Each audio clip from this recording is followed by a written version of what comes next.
Notre invité du jour de Matin Première est l'ambassadeur même de la Polynésie à Paris, le chanteur Théo. Bonjour, merci d'être avec nous. C'est vrai, j'aurais dû le préparer. Mince. Comment vas-tu? Écoute, ça va bien, donc il fait un peu frais Oui, quand à même. l'extérieur, mais il fait beau À à l'intérieur, l'intérieur. c'est Voilà. bon. Le chanteur et musicien polynésien que tout le monde connaît à Paris, dans l'Hexagone. Quand je disais ambassadeur, c'est pas, c'est presque ça, hein. Comment est-ce que tu as pu forger cette réputation?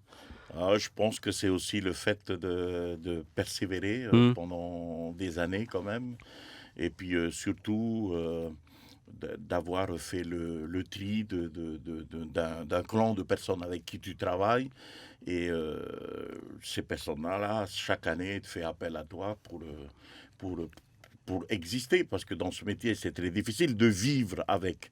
Eh bien, ça fait plus de 34 ans que je vis avec ce métier. C'est une... voilà. Et alors, ces débuts, justement, il y a 34 ans de cela, c'était comment? C'était sur quoi? Ça a été la galère, comme tout. Ça a été vraiment une galère intense, parce que lorsque tu n'as pas de diplôme, tu n'as rien, donc il faut tout se démerder seul. Donc il a fallu faire un peu passer voir des restaurants, Se faire connaître. des discothèques pour se faire connaître. Ouais. Et puis c'était pas facile.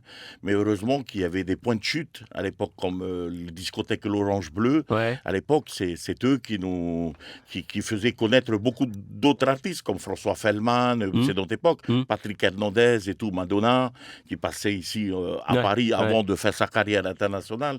Donc, il y avait un point de chute, on allait voir Ça permettait pour reprendre un peu d'oxygène. Oui, parce que de temps à autre, tu avais Guy Lux. Guy Lux, à l'époque, c'est le plus grand producteur, donc il venait. Et il venait aussi à la chasse parce que sa femme est dans la production aussi. D'ailleurs, donc ça permettait de... Ouais, c'était sa femme qui avait découvert François Fellman. Et moi, j'ai continué avec ma petite guitare et ma petite danseuse de hula à rester dans mon domaine, qui était très apprécié par les responsables de l'époque. Et je crois que j'ai bien fait, parce que voilà, ça dure encore jusqu'à maintenant. Et c'est bien resté. Voilà. Satisfait de ce parcours? Oui, Ouais. oui, surtout de partir de rien et d'aboutir à quelque chose. Quand même, à mon effectif, j'ai dû faire venir près de 2000 jeunes de la Polynésie. Donc je suis devenu un des plus grands recruteurs de jeunes Polynésiens à aller partager la culture à travers le monde, et en même temps probablement le plus grand agence matrimoniale polynésien. J'en ai marié beaucoup dans le groupe qui sont retournés dans le pays. Oui. Est-ce que tu as le sentiment, alors ça c'est super parce que ça fait partie des belles choses et des bons souvenirs, est-ce que tu as eu le sentiment d'avoir loupé ou pas fait suffisamment à un moment donné de ta carrière? Est-ce que... écoute, dans la vie, on a toujours un rêve d'aboutir à quelque chose. Et moi, je crois que tous mes rêves ont été réalisés jusqu'à ce jour, avec bien évidemment des complications d'administration. Je veux dire, je vais pas dire que tout est beau, tout est merveilleux, mais on a réussi des parcours artistiques, sur le plan artistique, mais il y a aussi des complications administratives qui parfois est lourd à porter en même temps les deux. Parce que quand on est artiste, et puis il faut en même temps s'occuper de la partie administration, c'est une telle difficulté que même les gens qui sont que dans l'administration, c'est compliqué. Connaissent ce problème-là. Mais par contre, satisfaction, oui, dans tous les projets que j'ai réalisés, parce que je suis autoproducteur sur tout ce qui concerne la production de musique audio, et je suis autoproducteur pour tout ce qui est vidéoclip, et en même temps autoproducteur pour vendre des spectacles vivants. Et ça, bien sûr, c'est une satisfaction, parce que tu n'as personne qui est derrière toi pour te dire qu'est-ce que tu dois faire. Je prenais toutes mes décisions tout seul, et jusqu'à aujourd'hui, je suis content de pouvoir continuer dans ce sens et de décider avec qui je veux travailler. Est-ce que tu as... Quel est ton sentiment, ton regard, toi, aujourd'hui, après ces 30 ans passés, et ça continue, parce que tu continues, et tu as des projets, on va en parler d'ailleurs, en dehors de la soirée qui nous concerne pour demain, en soutien à la Polynésie. Quel regard tu as sur la communauté polynésienne de l'Hexagone ? Alors, je trouve que la communauté polynésienne en métropole n'est pas très soudée. Je veux dire, ils sont pas... Tu vois, c'est pas comme les communautés entières guadeloupéennes. Je vois qu'ils sont très unis, même s'il y a des guerres. C'est normal, hein, la différence de pensée de chacun, avec la liberté de chacun de penser. Mais je veux dire, les Polynésiens, ils sont très seuls, tu vois. Ils aiment... se faire eux-mêmes, réussir eux-mêmes tout seuls. S'autoproduire. Je veux dire, tu as une association qui parfois n'a pas besoin d'aller, ou alors c'est parce que c'est pour éviter des guerres. Et c'est curieux ça quand même, parce qu'en général, les Polynésiens sont plutôt clans, plutôt familles, en général, en Polynésie en tout cas. Et arriver ici, c'est pas du tout le cas ? Je pense que cette habitude des Polynésiens de vouloir faire des choses seuls, ça fait partie aussi de la vie. Hein. Ça fait partie de la vie parce que nos ancêtres à l'époque étaient un peu comme ça. Ils naviguaient de l'île en île et puis ils allaient se débrouiller pour la survie de sa propre famille. Moi, je pense que c'est dû aussi à ça. Alors, lorsqu'on se détache du côté familial avec cette éducation religieuse unitaire, on cherche toujours à... Et ça, tu penses que ça manque ? Ça manque un peu cette union ? C'est un peu ce qui manquait parce que j'ai essayé de réunir toutes les associations de Paris il y a 2-3 ans pour justement créer un événement commun sur un événement polynésien, que ça soit médiatique, que l'administration suive pour qu'il y ait un élément du Pacifique, un événement du Pacifique. Eh bien, ça n'a pas été facile parce que chacun revendique son notoriété, sa façon de le faire. Mais l'idée était bonne et je l'espère pouvoir réussir dans le futur.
Peace and Love, on ne pouvait pas mieux trouver. De toute façon, cette chanson correspond exactement avec tout ce qui se passe. C'est celle de Théo Sulpice, notre invité du jour, pour nous parler de ce qui va se passer également à partir de demain. Le lien d'ailleurs avec les Outre-mer est de plus en plus affirmé, avec la communauté polynésienne que tu disais souvent isolée, faisant son chemin tout seul. Preuve, cette soirée que vous organisez demain en solidarité avec la Polynésie, parce que tout le monde y est représenté, la Guyane, la Guadeloupe, la Polynésie bien sûr, tous les artistes ont répondu présents. Comment ça s'est monté tout cela ? En fait, ça s'est monté, c'est que la délégation avait fait avait fait appel, la délégation de la Polynésie française à Paris, avait fait appel justement pour la mobilisation autour de cet événement tragique, d'ailleurs pour la Polynésie française. C'est pas rien parce qu'il y a quand même près de 200 familles qui ont été sinistrées, donc ça fait plus de 10 000 personnes qui aujourd'hui se trouvent avec plus rien. Donc il fallait réagir. Donc je me suis présenté justement parce que j'avais l'intention aussi de le faire, et je me suis dit ça serait bien de le faire avec la délégation de la Polynésie française. Donc je me suis proposé, et lors d'une réunion avec la délégation, donc la déléguée Caroline Tong voulait justement organiser un concert. Donc, je me suis pris dans cette part de responsabilité de préparer le concert avec, bien sûr, la délégation de Paris. Marc Elias et tous les deux, on s'est mis à aller chercher, trouver des salles et tout, avoir des autorisations, s'occuper de l'assurance, contacter les artistes, etc. la SACEM. Et tout comme fait, lorsqu'il y a un événement tragique comme ça, Jean-Marc, c'est là où tu vois tout le monde se mobilise. Et d'où ma satisfaction, en fait, dans cet événement, c'est parce que lorsque j'ai appelé à toutes les communautés polynésiennes de Paris, parce que ça a été la décision de la délégation de Paris, de Paris, c'était de contacter les associations qui sont à Paris. Parce qu'il faut des moyens, et on n'avait pas le moyen financier pour faire venir des associations de l'extérieur. Mais cette décision de la délégation de s'occuper, quand j'avais pris contact, tout le monde voulait participer à cet événement, sans exception. Génial. Donc, et après, au-delà de Paris, tout le monde voulait aussi rentrer. D'ailleurs, il y a une association de Toulon, de Chotamoulet, de Heilani, qui viennent. À eux seuls, ils ont fait 21 palettes de carton, de linge, tout ce qu'il y a, qui sera transporté à la délégation. Vous allez à la délégation de la Polynésie aujourd'hui, il y a des cartons partout, même devant, derrière.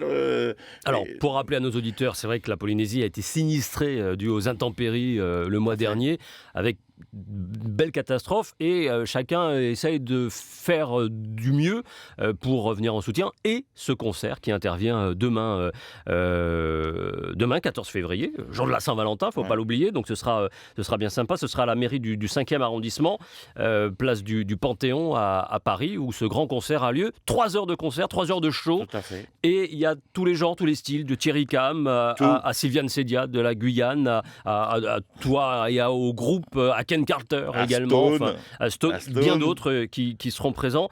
Et toutes les recettes, bien sûr, l'intégralité. On verse à l'association Croix-Rouge de la délégation de la Polynésie française. D'accord, ça c'est demain. Combien de personnes vous attendez à peu près ? Moi, je l'espère vraiment remplir la salle de 600 personnes. Le but, c'est ça, c'est d'avoir plus de personnes. C'est pour ça que nous avons décidé avec la délégation de Paris de mettre 5 € l'entrée. Et après, les gens donneront ce qu'ils ont, selon le moyen de chacun. Et d'ailleurs, il y aura aussi à manger, parce que la délégation de Paris prépare des petits paquets de poissons marinés à la tahitienne, des poissons crus avec des matinto, on appelle ça des petits repas chinois que les Polynésiens aiment bien. Et il y aura aussi des boissons que les étudiants, la AEPF de Paris, qui va d'ailleurs vendre ces boissons, et tous ces sommes d'argent sera rassemblées et transférées en Polynésie. Tu as des nouvelles de là-bas ? Les choses se mettent un peu en place, petit à petit quand même, où il y a eu ces grosses intempéries ? Ce n'est pas facile pour certaines qui ont tout perdu, leur maison, qui ont tout perdu et qui vivent, certaines chez les cousins, chez les tatis, les tantes et tout, et d'autres qui sont encore dans les maisons. Dans les hangars ou dans les choses comme ça, donc, qui ont été... Le gouvernement, ils font ce qu'ils peuvent. Il y a besoin de quoi, principalement, en dehors de l'argent qui est nécessaire ? Des linges, des vêtements. Des vêtements. Donc, je pense que la mobilisation de toutes les associations de France, et d'ailleurs, je les remercie au nom de la délégation de la Polynésie française également, toutes ces associations qui sont venues avec des camions, les militaires aussi qui ont amené des camions de carton, on peut remercier tous ces gens-là parce qu'ils ne seront pas dans le concert ce soir, demain soir, mais par contre, ils ont fait le geste. Et ça dépasse au-delà des ultramarins parce que c'est même les Français qui sont tout le monde c'est amené des chèques et tout. C'est plaisant de voir comment la solidarité peut encore exister. Oui, parce que justement, quand tu vois ça, ça fait chaud au cœur. Et surtout pour ces gens qui ont tout perdu, qui ont des besoins excessifs. Hmm. Et je pense que la France, dans sa globalité, a joué un rôle important dans cet événement. Il y aura Ken Carter, on l'écoute pendant quelques secondes et on va continuer de discuter également des projets. Tous les artistes ont joué le jeu et je parle ceux des Antilles, Guyane et d'ailleurs. Oui. Comment ils s'impliquent là-dedans avec spontanéité également. C'est comme alors, ça. Alors Jean-Marc, il faut savoir que je suis membre fondateur aussi du CREFOM. Hein? Oui. Suite aux vœux de CREFOM, donc j'ai fait une petite annonce et tout, et j'ai dit, voilà, je demandais au président de CREFOM s'il aurait le temps de venir aussi à la soirée, même si, voilà, juste venir, sa présence. Et donc, à partir de là, donc, il y a eu des artistes comme Christiane de Guyane, qui s'est porté volontaire. Il dit, Théo, moi je suis voilà, je viens et sans problème, et on fera le show. Ça va durer pendant, j'ai vu le conducteur, à peu près 3 heures. 3 heures de spectacle. ça va être sympa. Et un beau plateau. Un beau plateau, ça va être et auditif et visuel, parce qu'il y aura de nombreux ballets également tahitiens.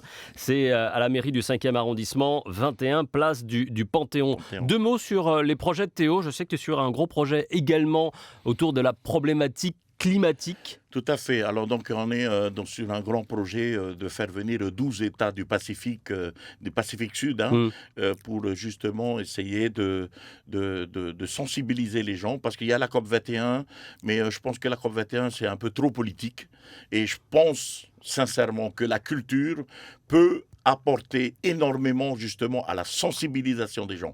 Parce que lorsque tu vois aujourd'hui la COP21, tout le monde en parlait, puis après le lendemain, c'est retombé aussi vite que c'est monté. Voilà. Donc, je pense que la culture, elle arrivera peut-être mieux à convaincre les gens que ce problème est réel. C'est-à-dire qu'aujourd'hui, il y a la moitié du genou, certaines îles dans les Tuamotu, qui sont déjà en train de disparaître. Donc, il ne faut pas attendre quand tous ces petits États puissent être dans l'eau pour qu'on puisse réagir. Ça fait quand même plus d'1 million de personnes. Est-ce que l'humanité veut voir plus d'1 million de personnes disparaître comme ça, ou alors on essaye de faire quelque chose, on réagit. Et ça, tu as décidé de t'attaquer à ce gros projet et problème en même temps. Et on aura l'occasion d'en reparler en tout cas. Merci Théo d'avoir été avec nous. Demain soir, rendez-vous donc pour ce concert de solidarité envers la Polynésie française. Mairie du 5e arrondissement de Paris, 21 place du Panthéon, avec Théo et je crois qu'il y a une animatrice avec toi également qui t'accompagne. C'est Théa et moi. Donc nous deux, on va concocter la soirée. Donc je demande seulement à tout le monde de venir. Franchement, vous 5 euros, voilà, c'est juste 5 euros minimum. Après, vous donnez si vous voulez un peu plus et ce sera très bien. Merci d'avoir été avec nous. Merci Jean-Marc, merci.